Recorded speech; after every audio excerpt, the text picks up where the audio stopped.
నమస్కారం. ఇప్పుడు pollution, stress, sedentary life style and respiratory infections వల్ల లంగ్స్ అండ్ హార్ట్ రెండింటి మీద ఎక్స్ట్రా ప్రెషర్ పడుతుంది. చాలా మంది ఫిజికల్ ఎక్సర్సైజెస్ అండ్ డైట్ మీద దృష్టి పెడుతున్నారు, కానీ ఒక సింపుల్ హ్యాబిట్ ని ఇగ్నోర్ చేస్తున్నారు. అదే breathing exercises. So breathing exercises just lungs కోసం మాత్రమే కాదు, heart, brain and overall body fitness కోసం కూడా చాలా ఇంపార్టెంట్. మన బాడీలో ఆక్సిజన్ చాలా ఇంపార్టెంట్ ఫ్యూయల్. మనం శ్వాస తీసుకున్నప్పుడు లంగ్స్ ఆక్సిజన్ని బ్లడ్లోకి ట్రాన్స్ఫర్ చేస్తాయి అండ్ హార్ట్ ఆ ఆక్సిజన్ రిచ్ బ్లడ్ని ఎంటైర్ బాడీలో సర్క్యులేట్ చేస్తుంది.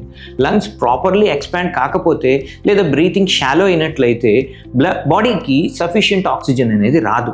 దీనివల్ల fatigue, breathlessness and heart taluka overload పెరిగిపోతుంది. రెగ్యులర్ బ్రీతింగ్ ఎక్సర్సైజెస్ లంగ్స్ యొక్క కెపాసిటీని పెంచుతాయి అండ్ ఆక్సిజన్ ఎక్స్చేంజ్ని ఇంప్రూవ్ చేస్తాయి కూడా. దీనివల్ల హార్ట్కి బ్లడ్ పంప్ చేయడంలో సపోర్ట్ వస్తుంది.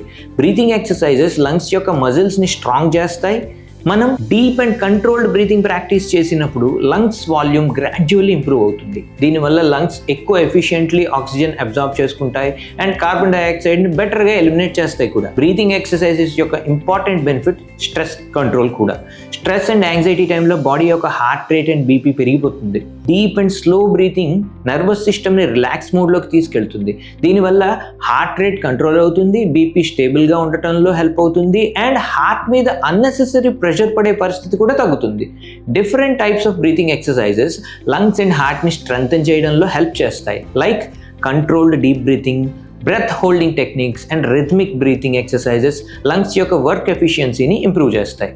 కొన్ని ఎక్సర్సైజెస్లో కంట్రోల్డ్ ఎయిర్ రిలీజ్ చేసినట్లయితే లంగ్స్ యొక్క ఎయిర్ వేస్ అనేవి ఓపెన్గా ఉంటాయి అండ్ లంగ్ ఎలాస్టిసిటీ కూడా ఇంప్రూవ్ అవుతుంది. దీనివల్ల ఆక్సిజన్ సప్లై బెటర్ అవుతుంది అండ్ ఎండ్యూరెన్స్ గ్రాడ్యువల్గా ఇంప్రూవ్ అవ్వచ్చు. బ్రీతింగ్ ఎక్సర్సైజెస్ యొక్క ఇంకొక ఇంపార్టెంట్ బెనిఫిట్ ఏంటి అంటే blood circulation improvement. Oxygen level బ్లడ్లో ఇంప్రూవ్ అయినట్లయితే బాడీ ఆర్గన్స్ అండ్ మజిల్స్కి బెటర్ నరిష్మెంట్ అందుతుంది. దీనివల్ల ఫెటీగ్ తగ్గుతుంది and physical stamina gradually improve అవుతుంది. చాలా ఇంపార్టెంట్ విషయం గుర్తుంచుకోవాలి, బ్రీతింగ్ ఒక న్యాచురల్ ప్రాసెస్, కానీ అది కాన్షియస్లీ అండ్ సైంటిఫికల్లీ ప్రాక్టీస్ చేసినట్లయితే లంగ్స్ అండ్ హార్ట్ రెండిటికి పవర్ఫుల్ అండ్ న్యాచురల్ థెరపీ అవ్వచ్చు.